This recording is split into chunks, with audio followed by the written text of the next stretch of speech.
야다마 씨를 찾아주셔서 감사합니다. 즐겁게 시청하신 후 구독과 좋아요, 댓글 부탁드릴게요. 이야기 바로 시작합니다. 조선시대 한양 한 구석에는 출세를 원하는 양민들이 모여 사는 양민촌이 있었습니다. 이곳은 크고 작은 집들이 모여 있는 평범한 마을이지만 마을 사람들 모두 신분 상승과 출세를 꿈꾸며 살아가고 있었습니다. 남자들은 과거 시험 준비에 열을 올렸고 여자들은 좋은 가문으로 시집가기를 바라며 바느질과 집안일에 힘을 쏟고 있었습니다. 그 마을에서도 특히 돋보이는 집안이 하나 있었으니 바로 상인 유성춘의 집안이었습니다. 그는 상인으로 이름을 날리며 아들 5명을 모두 관직에 올려놓았던 자부심 강한 가장이었죠. 또 늦둥이를 볼 정도로 늦은 나이에도 힘이 아주 강한 것으로 마을에서 소문이 자자했죠.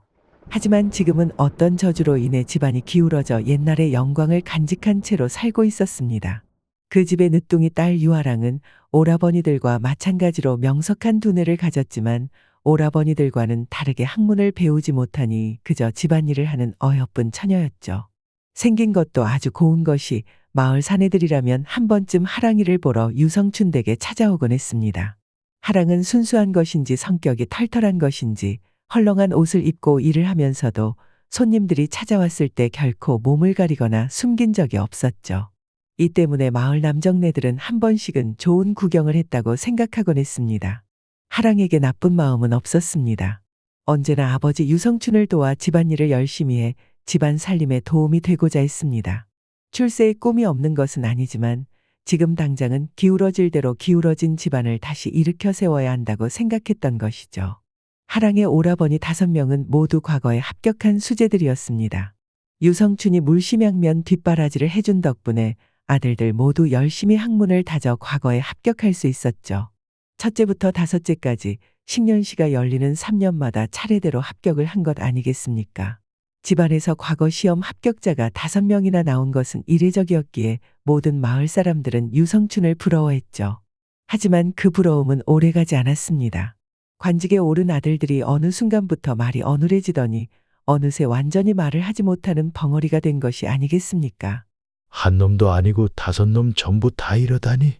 유성춘은 속으로 생각했죠. 정말 그랬습니다. 첫째 아들이 관직에 오른 후 정확히 보름이 지나고 나서 벙어리가 됐고 나머지 형제들도 과거 시험에 합격해 관직에 오른 후 보름째 되는 날 말하는 능력을 잃어버렸죠. 멀쩡하던 아들들이 갑자기 바보가 되니 유성춘은 집안에 저주가 내린 것이 틀림없다고 생각했습니다. 집안에 저주가 든 것이 무서웠던 유성춘의 아내는 그 즉시 집을 떠나 돌아오지 않았죠. 우리 집안 사람들은 관직에 오르면 안 되는 운명인가 보구나. 그는 5째까지 벙어리가 되자마자 결론을 내렸습니다. 때문에 하랑의 언니를 빠르게 다른 집으로 시집을 보냈고 하랑에게는 글 공부조차 시키지 않고 집안일을 하게끔 만들었던 것이죠. 이런 사정도 몰랐던 하랑은 19이 될 때까지 매일같이 아버지를 도와 집안을 돌봤습니다. 유성춘은 자기 그릇을 공수해 장터에 파는 상인이었는데 돈이 되지 않자 밭에서 농사일까지 했죠. 하지만 흉년이 들 때면 집안 사정이 더욱 열악해져 유아랑은 자신의 미모를 이용해 최후의 선택을 하기도 했었죠. 어느 겨울에는 당장 추위를 나야 하는데 오라버니 5을 비롯해 늙은 아버지 그리고 본인까지 쓸 돈이 너무 부족해 결단을 내리기도 했습니다. 공부를 하느라 여인을 만나지 못한 마을 유생 몇 명과 침소를 나누고 돈 몇 냥을 받아와 집안 살림에 보탰던 것이죠. 하랑은 자신이 사랑하지 않는 남정네들이 헉헉 소리를 대며 달려드는 것이 끔찍이 싫었지만 어쩔 수 없이 저항하지 않고 몸을 맡겼습니다. 몸에 힘을 축 빼고 늘어지자 남정네들은 하나같이 똑같은 반응을 보이며 하랑에게 달려들었고 공부를 하느라 억눌렸던 욕구를 하랑에게 쏟아냈습니다. 하얗게 된 몸을 닦으면서도 하랑은 오로지 집안을 위한 결정이었기에 후회한 적도 없는 효녀였지요. 어느 날 하랑은 이른 새벽부터 부지런히 일하고 있었습니다. 아침부터 솥에 밥을 안 치고 쌀을 자루에 담아 짐수레를 준비하느라 한시도 쉬지 못했습니다. 그녀의 손은 물과 쌀가루로 거칠었고 햇빛에 그을린 피부는 그녀가 얼마나 바쁜 삶을 살고 있는지 고스란히 보여주고 있었습니다. 이날은 아버지가 공수해온 자기 그릇들을 짊어지고 장터에 가야 하는 날이었습니다. 보통이면 아버지가 함께 가지만 하필 이날은 유성춘이 곧불이 아주 심하게 걸린 탓에 하랑 혼자 힘겹게 자기 그릇을 지고 장터에 가야 했죠. 하지만 효심 가득한 딸은 불평불만하지 않고 오라버니들과 아버지가 먹을 밥을 차리고는 곧바로 자기 그릇을 갖고 장터로 향했습니다. 장터로 가는 길은 멀고도 험했습니다. 산 하나를 그대로 넘어야 했기 때문에 처자인 하랑에게는 여간 어려운 일이 아니었죠. 산길은 돌이 많아 발을 자주 헛디뎠고 짐술에는 조금만 기울어도 균형을 잃고 쓰러질 듯 흔들렸습니다. 하랑은 땀을 훔치며 산등성이를 넘어갔습니다. 그녀의 마음속에는 여러 가지 생각이 떠올랐습니다. 언제쯤 이렇게 고된 삶을 끝낼 수 있을까?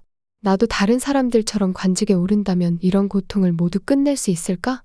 하랑이라고 다르지 않았죠. 그녀의 마음속에도 사실 늘 출세에 대한 열망이 자리 잡고 있었습니다. 그녀는 단순히 부자가 되고 싶은 것이 아니었습니다. 그녀는 여성이지만 능력을 발휘할 수 있는 관직에 오르고 싶었습니다. 그러나 그녀의 꿈은 아버지의 반대와 벙어리가 되는 집안의 저주로 인해 이루어질 수 없을 것처럼 보였습니다. 힘겹게 장터에 도착한 하랑은 짐을 내려놓고 물건들을 정성껏 정리했습니다. 그녀는 쌀 자루를 가지런히 쌓고 자기 그릇들을 깨지지 않도록 조심스럽게 진열했습니다. 여기 사기가 참 좋아 보이네. 값이 얼마요? 이 자루는 한 양입니다. 더 큰 자루는 한 양 반입니다. 하랑은 차분하고 친절하게 대답하며 손님들과 흥정을 이어갔습니다. 마을 사람들은 그녀의 정직하고 성실한 태도를 좋아했고 그녀의 물건은 금세 팔려나갔습니다. 장터를 떠나기 전 하랑은 오늘 번 돈을 꼼꼼히 계산했습니다. 오늘은 좀 더 팔렸구나. 아버지께서도 좋아하시겠지. 장터에서의 일정을 마친 하랑은 산길을 따라 집으로 돌아가고 있었습니다. 그날도 어김없이 태양은 머리 위에서 뜨겁게 내리쬐고 있었습니다. 그녀는 다시 수레를 끌며 돌길을 조심히 걸었습니다. 다시 왔던 길을 되돌아가는 것이지만 일을 하나 해치우고 집으로 돌아가는 것이기에 마음 한켠은 홀가분했죠. 그때 하랑의 시야에 번쩍이는 것이 하나 스윽하고 지나갔습니다. 그것은 길가 숲속에서 반짝이며 빛을 내는 존재였습니다. 저게 무엇이지? 하랑은 호기심에 발걸음을 멈추고 빛나는 곳으로 다가갔습니다. 그곳에는 놀랍게도 건장한 산에 허리춤까지 올 정도로 기다란 청구렁이가 꿈틀거리며 몸을 움직이고 있었습니다. 보통 산에 사는 구렁이라고 하면 흙에 가까운 색이지만 이 녀석은 상당히 신비로운 청색 빛을 내고 있었습니다. 그 신비로운 존재를 바라보며 말을 걸고 싶다는 생각이 들었습니다. 아이고 녀석, 참색도 이쁘게 빛나는구나. 너 같은 뱀은 처음 본다. 그러자 청구렁이가 놀랍게도 또렷한 목소리로 대답했습니다. 한낱 구렁이 하나 보고 그렇게 놀라다니. 보아하니 처자도 세상 물정을 참 모르고 살았나 보구나. 청구렁이가 대뜸 말을 하다니 하랑은 꿈인가 생시인가 싶었습니다. 하지만 놀랍게도 구렁이는 하랑을 또렷이 쳐다보며 말을 걸고 있었죠. 하랑은 놀라움과 두려움을 동시에 느끼며 눈앞에 청구렁이를 뚫어져라 바라보았습니다. 지금 말을 한 것이냐? 그렇다. 하랑은 두 눈을 의심했습니다. 놀라 눈이 동그래진 하랑을 뚫어지게 쳐다보던 구렁이는 무엇인가를 알고 있는 듯 말을 이어갔습니다. 보아하니 처자의 아비는 유성춘이라는 자일 것 같은데. 내 아비 이름을 어찌 아느냐? 만난 적이 있는 것이냐? 만나고 말고 아주 질긴 인연이지. 그 자는 험상궂게 생겼더만 어찌 딸인 너는 아주 곱고 또렷하게 생긴 것이냐. 절세미인이라는 이야기를 듣고 살았겠구나. 그런데 그건 둘째치고 혹시 너도 관직에 오르려고 공부 중인 게냐? 청구렁이가 뜬금없이 공부를 물어보니 하랑은 어딘가 의아했습니다.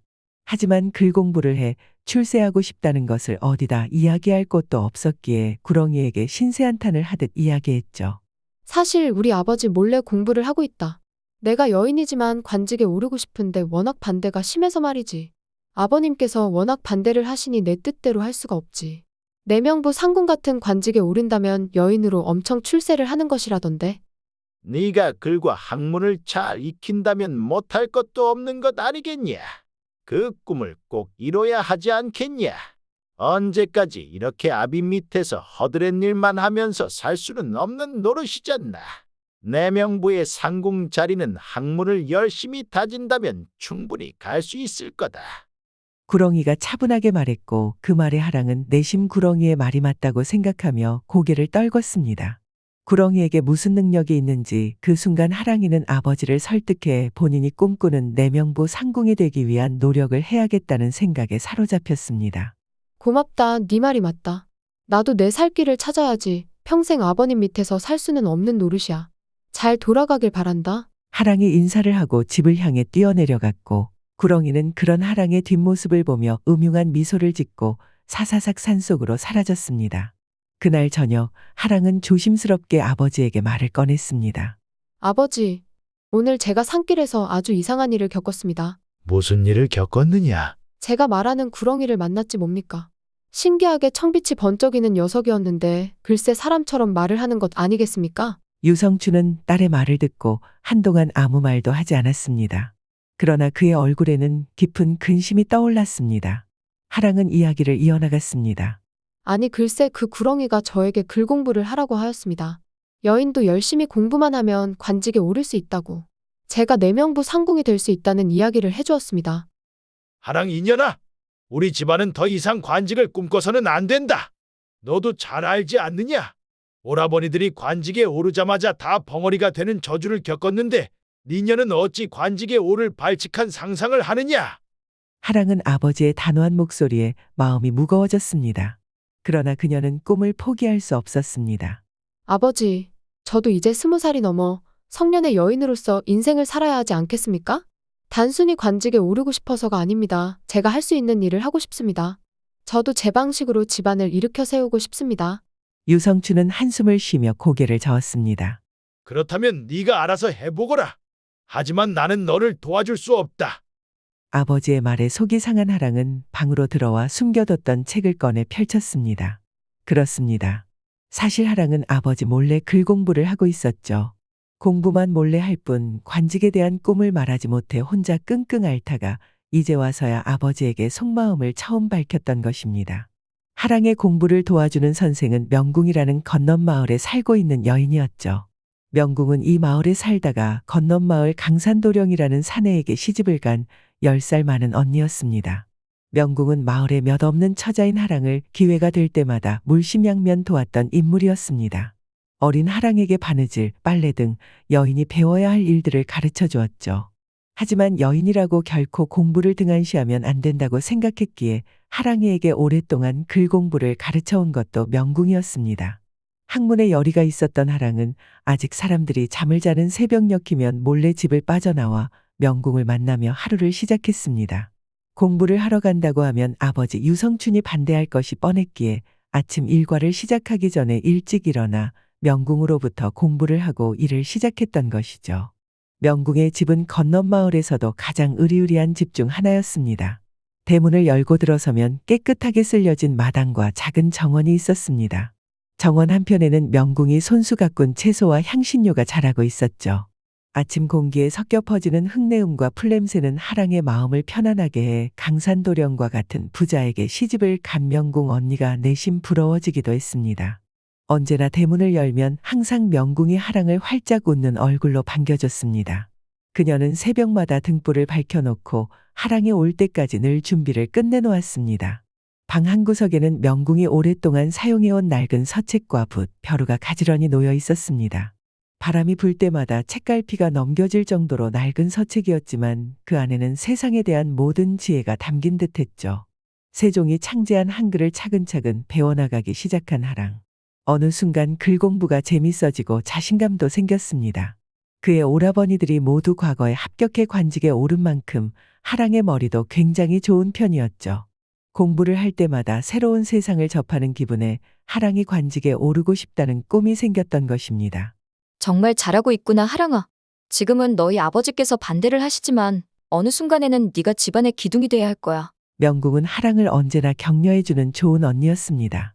명궁 역시 하랑에게 공부를 가르쳐주는 시간을 소중히 여겼습니다.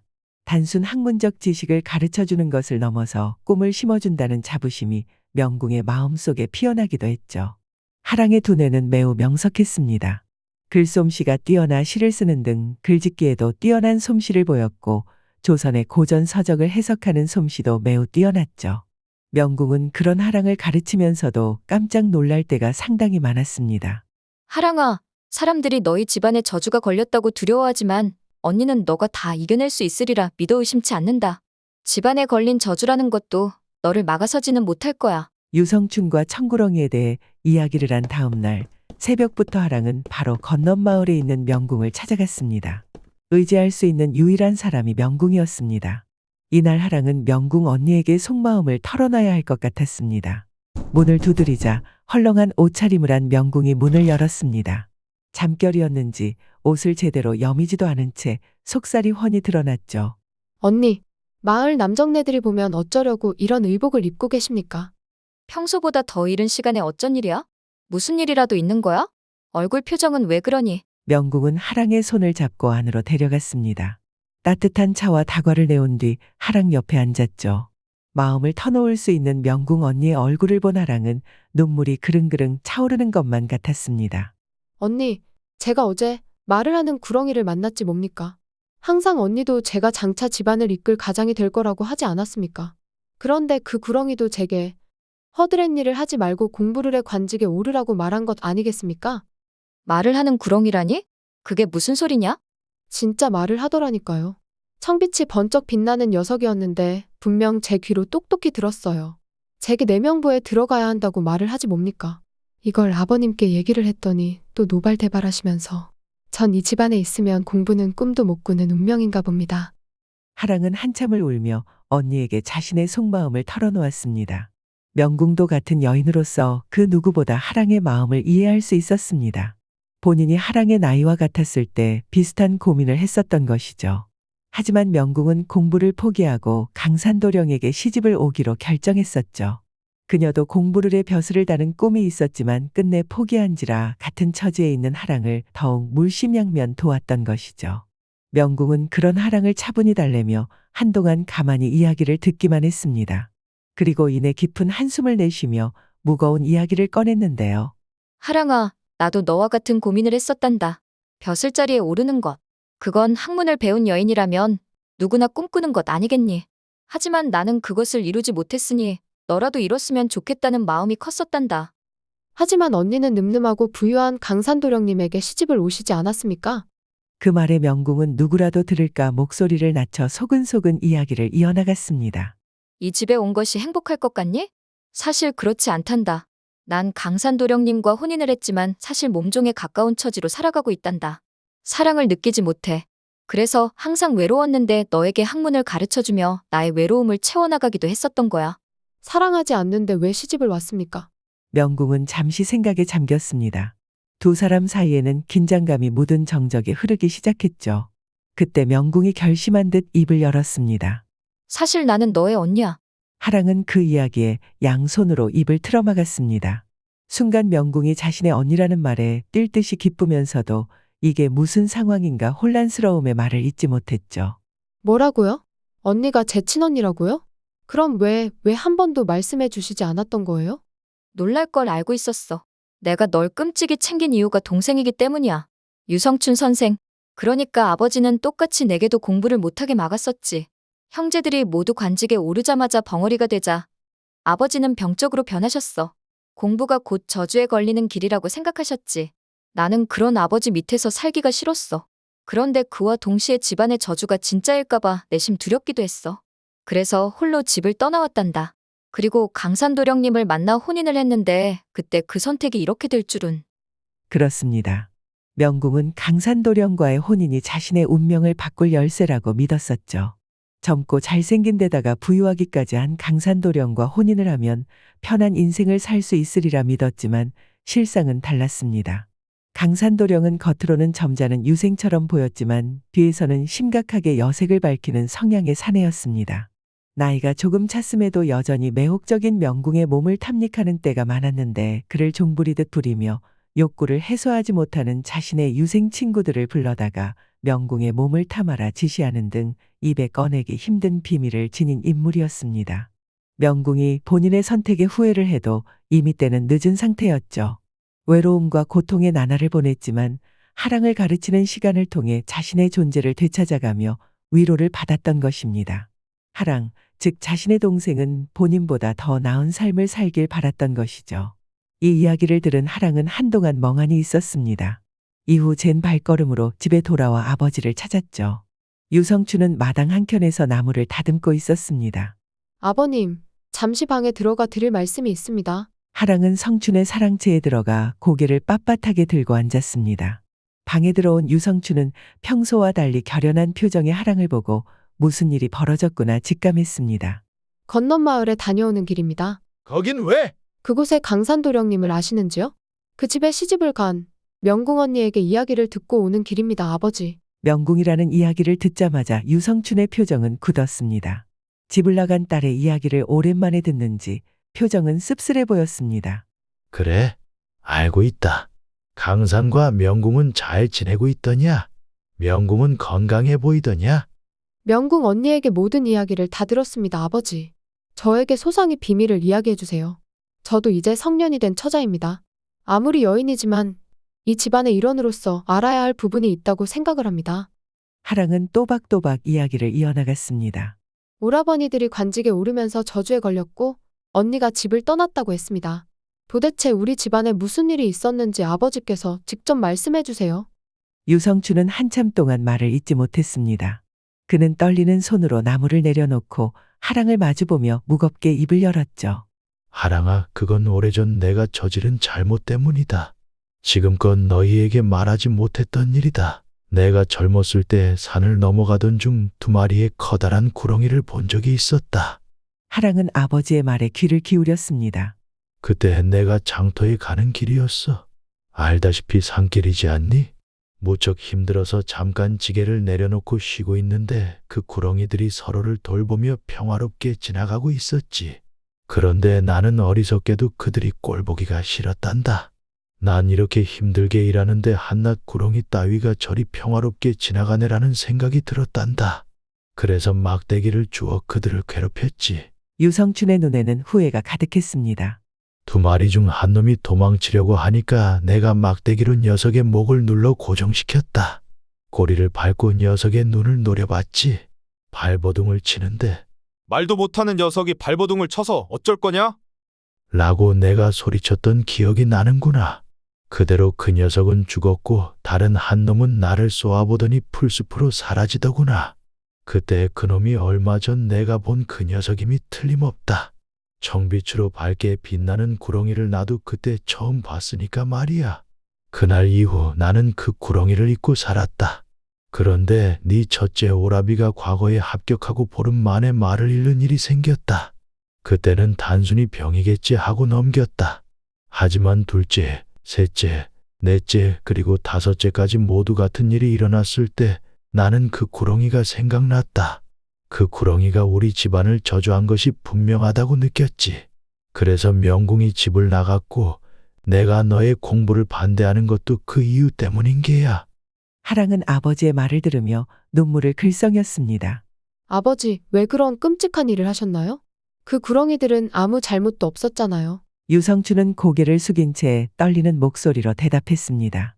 멍청하고 어리석은 아비를 용서해라. 내가 그때 단순히 지나쳤다면 아무 일도 없었을 것이다. 하지만 그때 나는 그냥 내 욕심에 따라 행동했을 뿐이다. 그리고 그 대가가 이렇게나 무거울 줄은 몰랐다. 유성춘은 깊은 한숨을 내쉬며 말을 이었습니다. 내가 그 구렁이를 죽인 후로 나는 단 한 번도 편히 잠든 적이 없다. 내 오라버니들이 말을 잃을 때마다, 명궁이 집을 떠날 때마다, 그리고 너희가 고통받는 모습을 볼 때마다 내가 저지른 죄가 얼마나 큰지 뼈저리게 느낀다. 하랑은 아버지의 떨리는 손을 잡으며 말했습니다. 아버지, 이제 어떻게 해야 할까요? 어떻게든 그 구렁이를 다시 찾아 사죄하고 용서를 빌어야 하지 않을까요?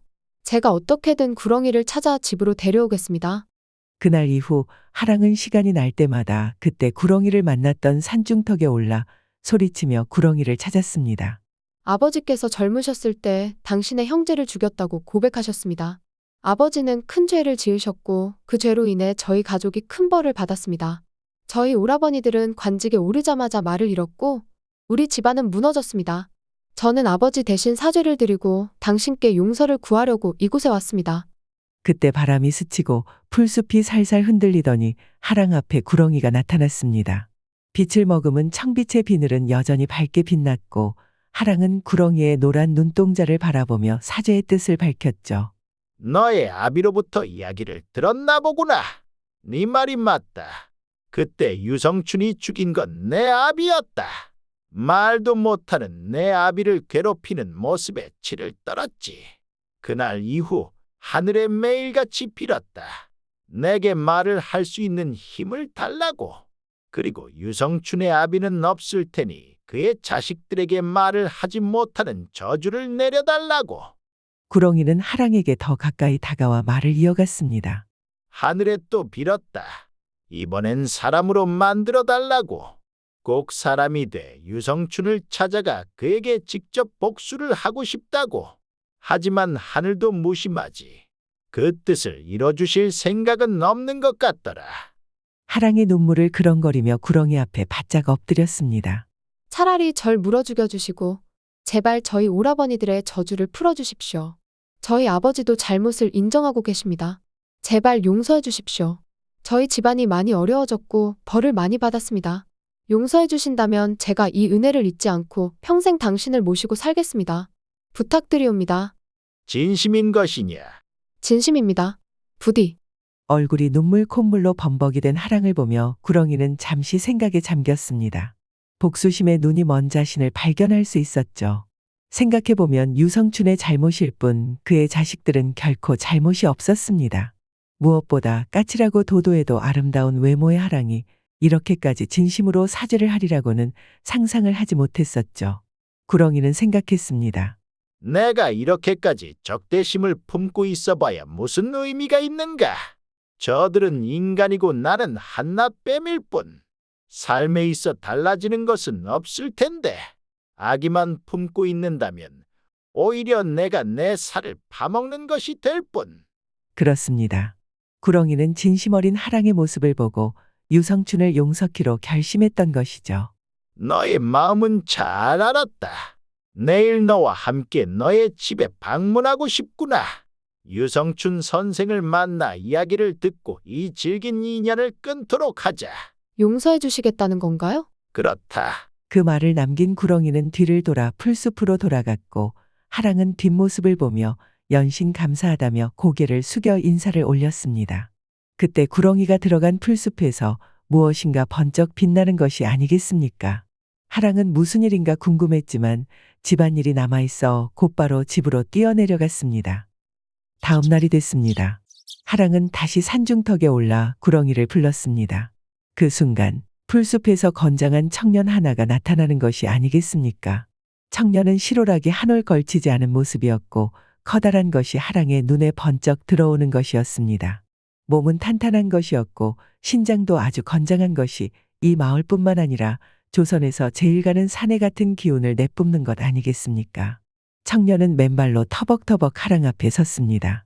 내가 이렇게 변했네. 그 말을 들은 하랑은 직감했습니다. 어제 풀숲에 들어갔던 구렁이가 사람으로 변했다는 것을. 어찌 이런 일이. 하늘이 소원을 들어준 것 같구나. 진정한 사람이 되기 위해서는 사람을 용서할 줄 알아야 했던 것 같다. 내가 성춘 선생을 용서하기로 한 날 빛이 번쩍이더니 이렇게 변했다. 일단은 의복을 좀 갖춰 입어야 하지 않으시겠습니까? 이거라도 입고 잠깐 그쪽을 가리시지요. 하랑은 자신이 입고 있던 저고리를 벗어 청년의 허리춤에 감싸줬습니다. 풀레음이 향긋한 것이 청년의 채취와 섞여 하랑의 코끝을 찔렀습니다. 순간 움찔한 하랑은 입술이 축축해졌습니다.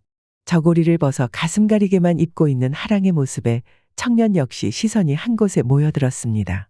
분명 자신은 어제까지만 해도 구렁이었는데 어찌 여인의 몸을 보고 웅큼한 상상이 드는지 참으로 신기하다는 생각이 스쳐 지나갔죠. 일단 저희 집에 가시죠. 오라버니들이 입는 옷들이 있으니 가서 갈아입으셔야 합니다. 두 사람은 그렇게 하랑의 집으로 향했습니다.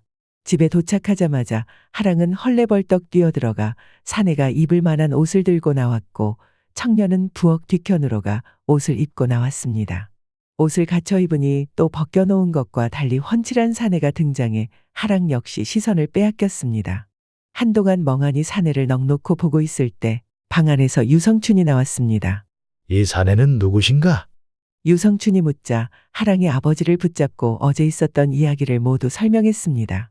뱀이 저주를 내렸다는 이야기부터 시작해 유성춘을 용서하고 저주를 풀어줬다는 이야기, 그리고 그 뱀이 사내로 변신했다는 것까지 모든 자초지종을 들은 유성춘은 얼떨떨했습니다. 맞습니다. 제가 바로 그 뱀입니다. 그날을 기억하시는지요? 그렇고 말고 내가 그때 일은 정말 후회하고 있어. 내가 정말 미안하오. 그쪽 압이라는 것도 모르고 내가 어린애나 저지를 실수를 저질렀어. 정말 미안하오. 용서해 주길 바라오. 한동안 선생을 죽이고 싶을 정도로 마음이 찢어졌습니다. 복수를 다짐했고 하늘에 저주를 내려달라고 진심으로 기도했습니다. 제 소원이 이루어졌지만 정작 내 삶이 행복해지기는커녕 불행은 여전히 도사리고 있었습니다. 오히려 선생의 죄 없는 자식들이 불행해졌으니 더 좋지 않은 상황이 된 것이죠. 이어 사내는 옆에 서 있는 하랑을 애정어린 눈으로 바라봤습니다. 이 여인이 결정적이었습니다. 따님을 정말 잘 두셨습니다. 저에게 진심으로 사과를 하는 모습에 마음이 흔들린 것은 사실입니다. 또 따님이 없었다면 제가 선생을 용서할 기회조차 없었을 테고 그렇다면 제가 사람이 될 수도 없었겠지요. 저는 오히려 이분께 빚을 지게 된 신세입니다. 사내의 말에 하랑은 마음이 흔들렸고 유성춘은 그런 하랑을 자랑스러운 눈빛으로 바라봐줬죠. 지낼 곳은 있어? 마침 방이 하나 비는데 우리 집에서 함께 지내는 건 어떻소? 마침 우리 딸도 말동무를 할 사내가 하나 있으면 좋지 않겠소? 그날 이후 사내는 유성춘의 집에서 지냈습니다. 자신의 이름을 사염으로 지었죠. 사염은 하랑이 하기 어려운 힘쓰는 일을 도우며 집안일을 함께 해나갔고 밤에는 그를 익히며 자신도 제대로 된 사람이 되기 위한 준비를 해나갔습니다. 또래의 남녀가 한 방에서 공부를 하다 보니 뜨거운 빛이 튈 때도 상당히 많았습니다. 하랑과 사염은 서로에 대한 마음을 이미 돌이킬 수 없는 상태였죠. 특히 서로의 몸을 탐닉하면서도 고운 심성에 반해 진정한 사랑을 느끼는 관계가 됐습니다. 그렇게 유성춘의 집은 다시 활기를 되찾았고 희망의 꽃이 피어나기 시작했습니다. 저주가 끝난 하랑의 오라버니들은 다시 말을 할 수 있게 돼 관직으로 돌아갔고 각자의 자리에서 오로지 백성들만을 위한 정치를 펼쳤죠. 하랑 역시 명궁 언니에게 배운 학문과 지혜를 토대로 관직에 오르기 위해 끊임없이 노력했습니다. 사염은 하랑 곁에서 마치 자신의 일처럼 도왔고 그 덕분에 하랑은 꿈에 그리던 내명부에 들어갈 수 있었습니다. 내명부 상궁이 됐다는 소식을 들은 하랑은 곧바로 강산도령댁 집으로 뛰어갔죠. 문을 두드리자 나온 명궁 언니를 와락겨 안으며 모든 이야기를 들려줬습니다. 명궁은 눈물을 흘리며 이야기했습니다. 하랑아, 언니는 너가 너무 자랑스럽다. 고생이 너무 많았는데 다 해냈구나. 정말 대단하구나. 언니가 제게 가르쳐 주신 덕분이에요. 언니가 없었다면 지금의 저는 없었을 거예요. 언니를 진심으로 존경합니다. 언니, 이제 저랑 같이 다시 집으로 돌아가요. 언니가 있을 곳은 이곳이 아닙니다. 그 말을 들은 명궁은 왈칵 눈물을 쏟았고 동생을 꼭 껴안아줬죠. 본인의 희생과 노력이 헛된 것이 아님을 느꼈습니다. 사염은 사람으로서 나름의 인생을 살아갔습니다. 글 공부를 하면서도 무술을 익히며 약탈 피해를 입는 백성들을 도우며 살아갔죠. 비록 하랑처럼 당장 관직에 오를 수 없지만 자신의 자리에서 어떻게든 사람들을 도우며 살고 싶었었습니다. 사염은 산골과 마을을 돌아다니며 어려움에 처한 사람들을 돕고 그들의 이야기를 들었습니다. 그의 따뜻한 마음과 강인한 체력은 많은 이들에게 의지가 되었고 사람들은 그를 정의로운 청년이라 부르며 존경했죠. 사염의 진정성은 당연히 조정의 귀에 들어갔습니다. 좌의정 서씨는 어느 날 사염을 불러들였습니다. 너가 백성들을 물심양면 돕는 사내라고 하는데 맞느냐? 맞습니다, 나으리. 하지만 저는 사람들로부터 신세를 지고 있는 놈이기에 제가 할 도리를 하고 있는 것이옵니다. 무슨 신세를 지었길래? 제가 사람들을 도우며 느끼는 이 사람다운 감정 자체가 제가 그들에게 빚을 지고 있는 것이 아니겠습니까? 사람답게 살고 있음에 하루하루 감사한 마음입니다. 그 말에 서씨는 크게 감명받았습니다. 백성들을 등쳐먹는 관리가 조선 팔도에 널렸는데 한낱 사내놈 하나가 그 어떤 관리보다 더 애민정신이 투철하니 크게 놀랐죠. 직업은 있느냐? 없습니다. 그렇다면 너를 포도군관으로 임명하겠다. 관리로서 백성들을 더 철두철미하게 돌보고 지키도록 하여라. 감사합니다, 나리. 사염은 이 소식을 듣고 곧바로 하랑을 찾아갔습니다. 드디어 공로를 인정받으셨군요. 이보다 더 좋은 일은 없습니다. 하랑이 펄쩍펄쩍 뛰며 사염을 껴안고 기뻐했습니다. 모두 낭자덕 아니겠습니까? 그대를 만나지 않았다면 이런 일도 없었을 것입니다.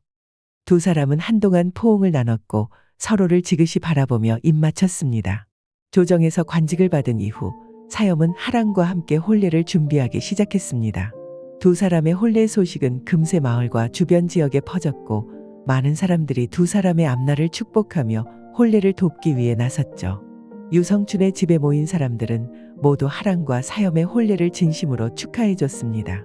특히 이들의 모습을 보는 명궁은 진심으로 기쁨의 눈물을 흘리며 축하해 줬죠.